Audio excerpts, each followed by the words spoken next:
This is one of the main roads leading to Bucha, a city on the outskirts of Kyiv.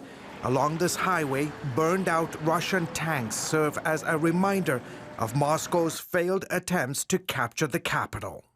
I can count at least 8 Russian tanks, and these are the tanks that were, in essence, guarding the road to Bucha. And it's really remarkable that since Russia's invasion on February 24th, that today the two cities of Bucha and Irpin are completely free and are in control of the Ukrainians. At one point, this spot became a popular gathering place for people taking pictures and walking amidst the charred remains. The Russians should take these tanks and parade them in Moscow. The fact that we forced them out of Bucha is God's miracle. This is God's miracle and nothing else. Despite the victory, the horrors of what happened in Bucha continue to haunt the nation. 15 miles west of Kyiv, forensic experts recently exhumed the bodies of 7 civilians found buried here in the forest. Investigators say one of the bodies had been decapitated. Shots to the knees tell us the people were tortured. The hands tied behind the back with tape says the people had been held hostage for a long time, and they tried to get any information from them. Russian forces withdrew from Bucha on March 31st. 4 months later, Ukrainian authorities are still finding bodies. So far, we have not identified approximately 213 bodies of the dead. This is an operating figure. We identify bodies every day. Sometimes new bodies appear. A European human rights delegation visiting Bucha late last month called the scene a theater of cold-blooded murder of civilians on a massive scale. Now international investigators are gathering evidence to determine whether war crimes were committed. We talk not only about those who committed the crime, the direct crime, on the spot and in location. They, of course, have responsibility. But we're also talking about those who are in the chain of command, if necessary, right to the very top. Oleg Bondarenko knows how fortunate he is to be alive. A few days after war started, Russian soldiers captured this pastor along with several other civilians and tortured them behind this gate for days.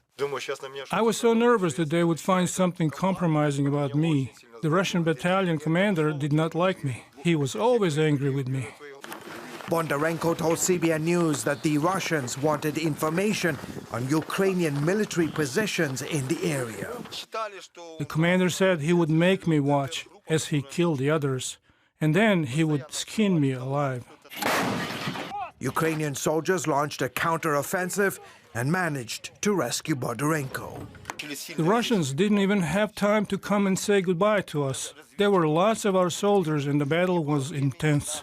Not far from Bondarenko, Sergei Anokhin and 167 Ukrainian Christians hid in the basement of this Bucha church when the Russian assault started.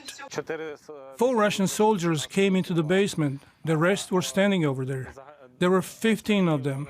When they entered the church, they kicked open the church door and cursed at us. Remaining at the church for several days, the soldiers constantly intimidated those hiding in the basement. Video and pictures obtained by CBN News show church members praying, singing, and reading scriptures day and night. We now know that during this time, while we sought refuge in the basement, people around us, many of them were being killed by the Russians. Many of them were being tortured. Anokhin believes God spared their lives because of their prayers. It was very clear to us that God was watching over us. Everything was in His hands. Like the story of how Daniel was in the lion's den, we were under God's protection. Days after Russian troops withdrew from Bucha after failing to capture the capital, Ukraine's security agency met with Anokhin about a Russian commander who had been at the church. One of the Russian soldiers, his nickname was Skipper, he would come and talk to us in the basement every day. We thought he was a kind soldier, but the Ukrainian security service later told us that he was one of the most cruelest soldiers and apparently ordered multiple killings and was responsible for torturing people in basements around Bucha. Владимир Владимирович Путин. In April, Russia's President Vladimir Putin honored the brigade that laid siege to Bucha, calling their acts mass heroism and bravery. Ukraine has accused the brigade of committing war crimes. I would like for people to pray for our city, that God would give peace in people's hearts. There's a lot of anger and hatred for what the Russians did to us, but I'm praying God will touch us and give us peace. Anohin, whose home was destroyed on the second day of war, says residents of Bucha are slowly returning, trying to get back to normal. Still, the trauma from the war lingers, and the healing is only beginning. I would like our city to be remembered for those who were loyal, those who protected the city, and those who were faithful to God. George Thomas, CBN News, Bucha, Ukraine.